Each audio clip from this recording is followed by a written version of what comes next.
How to layer short hair. We're going to get started right here. We're going to start by separating the top from the bottom. We're going to take a parting right at the center of the recession straight back to the occipital bone. I got to make sure I say that right.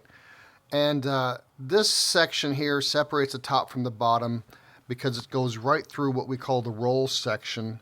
And we're taking half of the roll with the bottom and half of the roll with the top. We're going to take an angle right at the front of the hairline.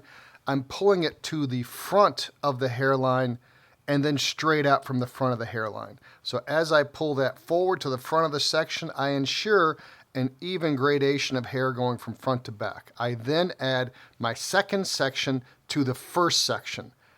After I cut that, I do the second section and the third section. Each section that I add, I use my previously cut hair as a guide, and I hold both of those two sections together into the center.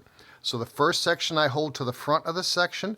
The first and the second section I hold to the center of both of those. I remove the first, I take the second and third to the center of the second and third. I remove the second, now I take the third and the fourth and the fifth, and the sixth and the seventh and the eighth and the ninth, and all the way till I get to the center back of the head. The hard part about this is maintaining the exact same size of section as I work from the front to the back. The more even that my sections are as I go to the front to the back, the more even that my cut line is going to be. What I'll run into problems here is if I end up with inconsistent section size and inconsistent elevation from the head. If I pull it a little bit too far forward or a little bit too far back, I'm going to end up with more or less length either to the front or the back. So the more I pull it to the front, the shorter it gets in the front and the longer it gets in the back. So I want to make sure I'm in the center of both of my two sections as I work all the way from the front to the back. Now, this mannequin head already had short hair on the bottom, so I'm just using my guide length and cutting down into that length and beveling it through to make sure it blends through. Now, once you get used to this pattern, you'll be able to motor through it pretty quickly. I mean, once you have the mindset of, okay, I'm holding the section to the front, then the center, the center, the center, the center, you can get really systematic and cut everything nice and clean and short like this in no time at all. As you see, I didn't have that many cuts on this. Now let's cross-check it. I'll cross-check, hold straight out, and anything that hangs out that looks really lumpy, I'm going to cut off. And as you can see here, I mean, that's not bad at all. That's actually pretty good. Where I run into the biggest problem of inconsistencies is right there behind the ear, above the mastoid, and that's where I'll end up like pulling it too far forward because I'm worried about it getting too long in the back or too short in the back, but just inconsistencies in my own technique. So, but everything looks pretty good here. So once I finish this, I'm going to go through and do exactly the same thing on the other side. Now here's where it gets tricky, is because the right side I'm cutting top down. The left side I'm cutting bottom up. So I have to maintain the same length, and I'll check right there using my comb where my thumb is placed on the comb. That's about the same length. Okay, that's not looking bad. Now I'll use that as my guide and continue to work that all the way front to back, just like I did on the other side. But because I'm cutting bottom to top, I have to be more diligent. One side is always going to be stronger than the other side. You're going to have a more affinity to cut top down or to cut bottom up. Everyone's going to be a little bit different. So on the weak side, I'll pay more attention if you need to. Or another way to compensate for this is I start cutting my weak side first. Whichever side I have a weaker tendency or weaker technique, I'll do that side first because it's easier to match my strong side to my weak side. And I'll continue to cut that all the way through, just like I was doing on the other side. The diagonal section at the front of the hairline is the same angle as the section directly behind the ear. So I will follow that section all the way front to back. I feel that because I give it a little bit of an angle, it blends better going from the side into the back because I'm following the same angle behind the ear and the same angle in front of the front hairline. And just continue to work this through all the way down into the back. Cheers. All right, we got some go juice ready to go. Perfect. Now, as you see right here, this is how I'm blending it into the already cut hair that was short in the nape.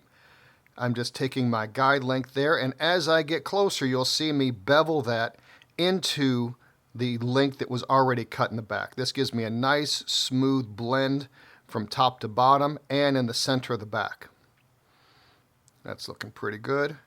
Now, one thing that I always was irritated by is watching education where someone will comb the same section 5, 6, 7, 8 times.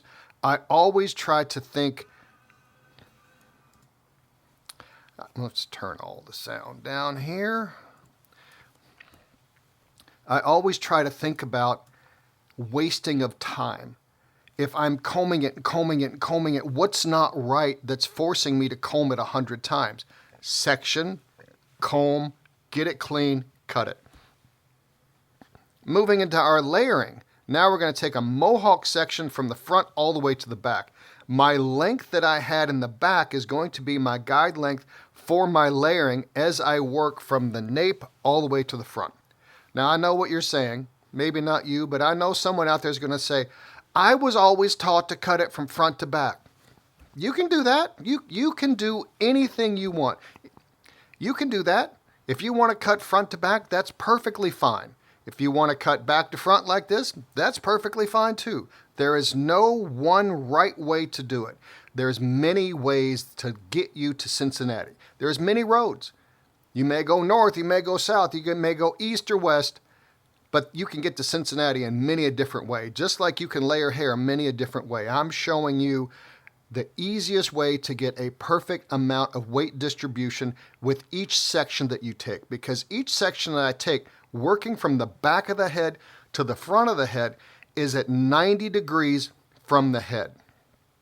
As I take each section and elevate every section at 90 degrees, I'm assured of the exact same amount of weight because everything's held at the same elevation. Weight comes from how you elevate the hair. If I elevate at 90, I get 90 degrees of elevation and weight. If I over direct and elevate higher, then I end up with less weight, right? Now, imagine that I have two little sections here that are curved across a curve of the head.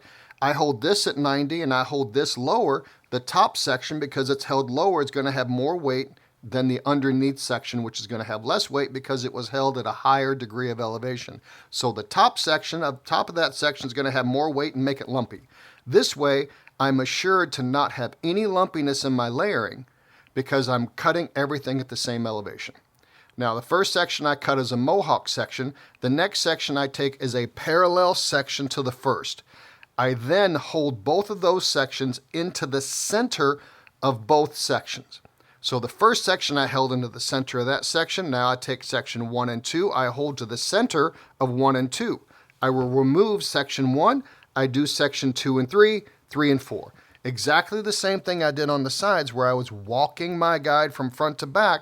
I will now walk my guide from center to the edge. Because I'm holding it this way and I want to continue to elevate everything directly towards the ceiling, I will end up with a flat, squarish type of layering. Why am I going to layer it square? Because it leaves a little bit more length and weight around the edges and keeps it from looking like a bubble. If you want a bubble, then I'm going to continue to hold everything at 90 degrees from the head and not hold it towards the ceiling. There we go. I have my second and third section here.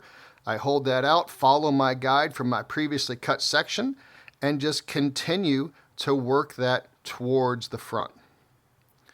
Comb each section. There we go. Perfect. We have a little autofocus issue there. Sorry about that.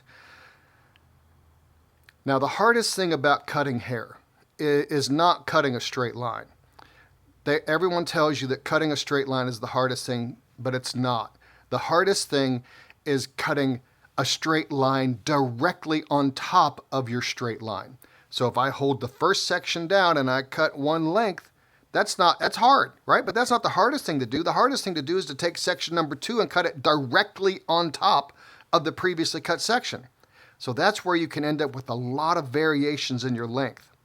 Here we're going to continue to hold everything on the whole right side of the head, holding it up to section number 3 or 4, whichever one this was. I think this was section 3. And I'm just, anything that sticks over and hangs over, I'm just going to cut off. Everything's nice and round, all the way even from the front to back.